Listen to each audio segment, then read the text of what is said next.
চলতি বছরটা পাঠান দিয়ে দারুণ শুরু করেছেন শাহরুখ খান। 4 বছর পর বড় পর্দায় তার ফেরাটা হয়েছে ফেরার মতোই।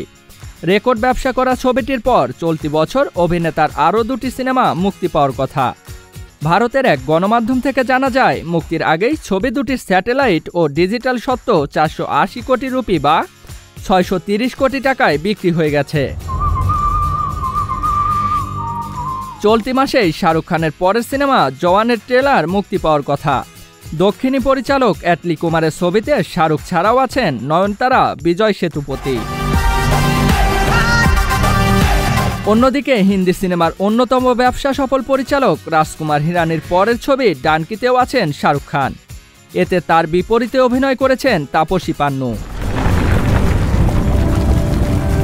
ভারতীয় এক গণমাধ্যম থেকে জানা যায়, জওয়ান সিনেমার ডিজিটাল স্যাটেলাইট ও সঙ্গীতের সত্ত্ব 230 কোটি রুপিতে বিক্রি হয়ে গেছে। ভারতীয় এই গণমাধ্যম আরও জানিয়েছে, এই অঙ্ক সম্প্রতি সময়ে বিক্রি হওয়া অন্য সিনেমার চেয়ে যথেষ্ট বেশি।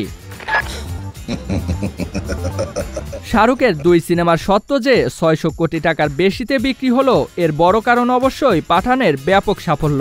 সিদ্ধার্থ আনন্দের ছবিটি দিয়ে বলা যায় শাহরুখের ক্যারিয়ার চাঙ্গা হয়েছে। 2018 সালে মুক্তি পাওয়া তার সর্বশেষ সিনেমা জিরো বক্স অফিসে ফ্লপ হয়। আগে মুক্তি পাওয়া ছবিগুলোর অবস্থাও খুব সুবিধার ছিল না। তবে এক পাঠান দিয়ে যেন আগে সবকিছু পুষিয়ে দিয়েছেন এই অভিনেতা। জিয়াউল ইসলাম, এসটি এন্টারটেইনমেন্ট।